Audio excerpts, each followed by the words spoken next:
This is my hair before nanoplastia and this is my hair after nanoplastia. Step by step দেখতে হলে সঙ্গে থাকুন। আমরা আছি আইকনিক স্যালনে। তো এখানে রিসেপশনে জিজ্ঞেস করব আমরা এখন। দিদি, তো তোমাদের এখানে বোটক্স, ন্যানোপ্লাস্টিয়া আর হচ্ছে স্মুথনিং এর কিরকম কি রেঞ্জ আছে একটু বলে দাও। আমাদের এখানে স্ট্রেটনিং স্টার্ট হয় 2999 থেকে, ন্যানোপ্লাস্টিয়া স্টার্ট হয় আর তোমার 4999 থেকে, অ্যান্ড তোমার বোটক্স স্টার্ট হচ্ছে তোমার 4599 থেকে। Thank you. আর সেগুলো লাস্ট করে কতদিন? ন্যানোপ্লাস্টিয়া মিনিমাম তোমার 7 to 8 মান্থস লাস্ট করে যায়, বোটক্সটা ওই 6-7 মান্থস, অ্যান্ড স্ট্রেটনিংটা তোমার একটা পার্মানেন্টলি স্ট্রেটনিং তোমার যেটা তোমার রিগ্রোথ হবে ওটাতেই তোমার ইয়ে।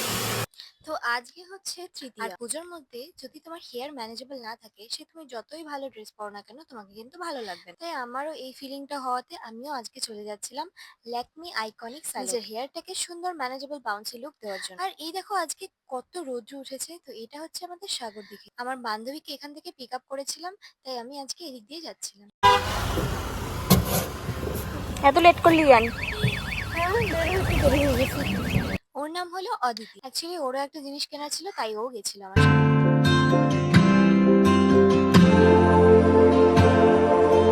আর পুজোর মধ্যে বাজারে ভিড় থাকবে না তা তো হতেই পারে না। এই দেখো বড় বাজারে কত ভিড় ছিল। তো চলে এসেছি আজকের আইকনিক স্যালুনে। ফার্স্টে ওরা আমার হেয়ারটাকে দেখার জন্য আমাকে কিছুক্ষণ বসিয়ে রেখেছিল এবং আরো কিন্তু প্রচুর ভিড় ছিল আজ। আর এই দেখো দেখতেই পাচ্ছ আমার হেয়ারের অবস্থা কতটা খারাপ ছিল। একদম মানে খুবই রাফ ছিল আমার হেয়ারটা, আর খুব হেয়ার ফল হতো। আর তোমরা দেখতেই পাচ্ছ আমার চুলের আগাগুলো ফেটে ফেটে গেছিল। আমার হেয়ারটা হালকা ওয়েভি ছিল। তাই আমি চাচ্ছিলাম একটা সুন্দর ম্যানেজেবল বাউন্সি একটা স্ট্রেইট হেয়ার। তাই আমি কিন্তু ন্যানোপ্লাস্টিয়া করাতে চলে এসেছি। আর আমি আগাগোড়াই ভেবেছিলাম এই আইকনিক থেকেই করাবো। ফার্স্টেই কিন্তু ওরা আমাকে এই যে চেয়ারটায় বসিয়ে দিয়েছিল এবং আমার হেয়ারটাকে সুন্দর করে ওয়াশ করছিল। আর আমার তো প্রায় ঘুম এসে পড়েছিল, এত সুন্দর এত আরাম লাগছিল। আর এটা কিন্তু দুবার করেছে ওরা। তো এরই মধ্যে অদিতি বলছিল যে অনেকক্ষণ সময় লাগবে, তুই থাক আমি যাই। আমি বললাম ঠিক আছে, তুই অতক্ষণ বসে কি করবি, তুই চলে যা, আমি আছি। প্রায় ৭-৮ ঘন্টার মতো কিন্তু লাগে। আর এই দেখো ওরা কিন্তু আমার হেয়ারটাকে শ্যাম্পু করে দিচ্ছিল। শ্যাম্পু করে আমার হেয়ারটাকে একদম ক্লিন করতে চাচ্ছিল স্কাল্পটাকে। কারণ যে কোনো হেয়ার ট্রিটমেন্টই তুমি করো না কেন, তোমার কিন্তু হেয়ারটাকে একদম ক্লিন করে নেবে ওরা, স্কাল্পে যেন কোনো কিছু না থাকে, কারণ ওরা ক্রিম ইউজ করে। আর হেয়ার যদি পরিষ্কার না থাকে সেই ক্রিমটা কিন্তু পিগমেন্টেড হবে না। আর আমাদের এই কোচবিহারের আইকনিক স্যালুনে যে যারা স্টাফ আছে তাদের বিহেভিয়ার কিন্তু খুবই ভালো। আর রিসেপশনিস্টদেরও ব্যবহার ভালোই ছিল। তারা খুব কোঅপারেট করেই কাজটা করছিল। আর এটা কিন্তু কোনো প্রমোশন ভিডিও নয়। তারপর দিদিটা আমার হেয়ারটাকে ভালো করে ড্রাই করে দিচ্ছিল, কারণ ড্রাই না হলে কিন্তু সেই ক্রিমটা ভালো করে লাগাতে পারবে না। আর যারা যারা তোমরা হেয়ার ড্রাই করো না খুব একটা হেয়ার ড্রায়ার দিয়ে, তাদের কিন্তু একটু হয়তো আনকমফোর্টেবল লাগতে পারে, কারণ হেয়ারের যে হেয়ার ড্রায়ারটা ছিল সেটার একটু গরম হাওয়া বেরোয়।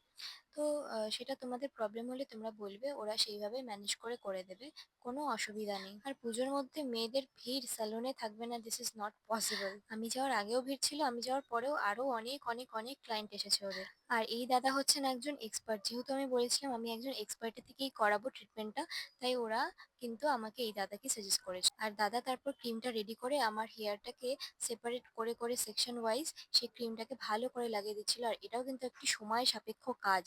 আর এই হেয়ারের এই যে ক্রিমটা লাগিয়ে দিয়েছে, সেটা লাগানোর পরে আমাকে আবার বসে থাকতে হবে ১.৫ ঘন্টার মতো। তাই এই যে আমার হেয়ারটাকে র‍্যাপ করে দিচ্ছিলেন উনি। আর এই যে হেয়ারটাকে র‍্যাপ করলো সেটা নিয়েই কিন্তু বসে থাকতে হবে। আমি তাই ভাবলাম যে আর কি করব, ফোন দেখতে দেখতে বসেই থাকা যাবে। এই দেখো এই দিদিটারও কিন্তু হেয়ার স্মুথনিং হচ্ছিল। আর এই সমস্ত কাজ যারা করে না তাদের মধ্যে পেশেন্ট লেভেল আলাদাই থাকে। আর এই দেখো এই যে র‍্যাপ করছিল, তখন ওই ক্লিপটা নিতে ভুলে গেছি। এখন বলবে দিদির অ্যাড্রেসটা, দিদি বলে দাও অ্যাড্রেসটা। আমাদের সালনটা আছে সুমিতি রোড, বাটা শোরুম। বাটা শোরুমটার ফার্স্ট ফ্লোরে আইকনিক সালন। এখানে যে কাউকে জিজ্ঞেস করলে হলো আইকনিক সালন লেখাটা কোথায়, দেখিয়ে দেবে। কোচবিহারে এটা। কোচবিহারে এটা। আর আমাদের পুজো উপলক্ষে প্রচুর প্রচুর অফার চলছে, আপনারা আসুন, সার্ভিস নিন, পূজাটা ভালো কাটুন। তারপর আবার আরেকটা দাদাও এসেছিল। এই ২ জন দাদা মিলে আমার হেয়ারটাকে ভালো করে ড্রাই করছিল এবং ব্লো ড্রাই করছিল। আর যেটা করতে করতে মানে ওদের হাত ব্যথা হয়েছে কিনা জানি না, আমার দেখে আমারই হাত ব্যথা করছিল। এবং ওরা যে এই যে কাজটা করছে এটাও কিন্তু অনেক সময় সাপেক্ষ। ভীষণ বারে বারে একদম হেয়ারে কোম্ব করে করে চিরুনি করে করে ভালো করে করে দিচ্ছে। বিকজ ওরা বলেছিল ৬ থেকে ৭ মাস থাকবে এটা। আর এই দেখো আমার হেয়ারটাকে তারপরে ওরা স্ট্রেটনিং করে দিচ্ছিল, মানে আয়রনিং করে দিচ্ছিল। এই আয়রনিংটা করাতে কিন্তু আমার যে হেয়ারটাকে ক্রিমটা যে লাগিয়েছে সেই ক্রিমটা কিন্তু হেয়ারে লক হয়ে গেল। আর তোমরা অনেকেই আমাকে বলো যে আমার হিন্দি ভালো না, বাংলায় প্লিজ কথা বলো, বাংলায় বলো। এইজন্য নাও বাংলায় কথা বলছি আমি এখন। আসলে আমার হিন্দি খুব একটা ভালো না, তাই আমি হিন্দি শেখার জন্য আমি জাস্ট ট্রাই করতাম। সেটা তোমাদের ভালো লাগেনি, it's okay. And see this is my final result. আর এটার পরেও আমার হেয়ারটা আরেকবার ওয়াশ করা হয়েছিল। আমি কিন্তু পুরো স্টেপ বাই স্টেপ তোমাদের দেখিয়ে দিলাম। তোমাদের যদি ভালো লাগে অবশ্যই কিন্তু লাইক, কমেন্ট, শেয়ার করতে ভুলবে না। আর এই দেখো তোমরাও যদি এরকম ম্যানেজেবল হেয়ার পেতে চাও অবশ্যই এখানে আসো। আর আমার তো মনে হয় আইকনিক সেলুনের থেকে ভালো সেলুন আর নেই এরকম বলবো না, কিন্তু এদের কিন্তু মানে সার্ভিসটা খুবই ভালো দেয় ওরা। আর এই দেখো আমাকে কেমন লাগছে জানাবে।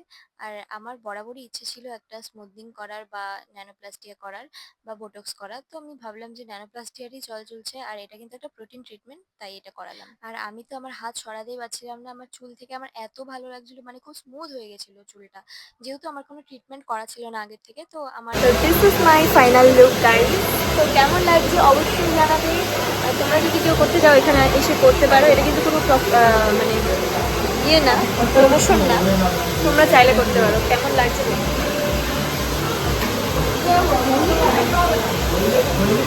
হেয়ারটা খুব বাউন্সি হয়ে গেছে, সুন্দর হয়ে গেছে। এখন দেখার বিষয় যে এটা কতদিন থাকে। আর আমি এসেছিলাম ৫টা থেকে এখন বাজে 10:30 কি 11:15টার মতো। প্রচন্ড খিদে পেয়ে গেছিল বলে মিয়ামরে চলে গিয়েছিলাম একটু চিকেন কাটলেট, ফিশ চপ আর একটা পেস্ট্রি নিয়ে চলে যাচ্ছিলাম বাড়ি, কারণ আর পারছিলাম না।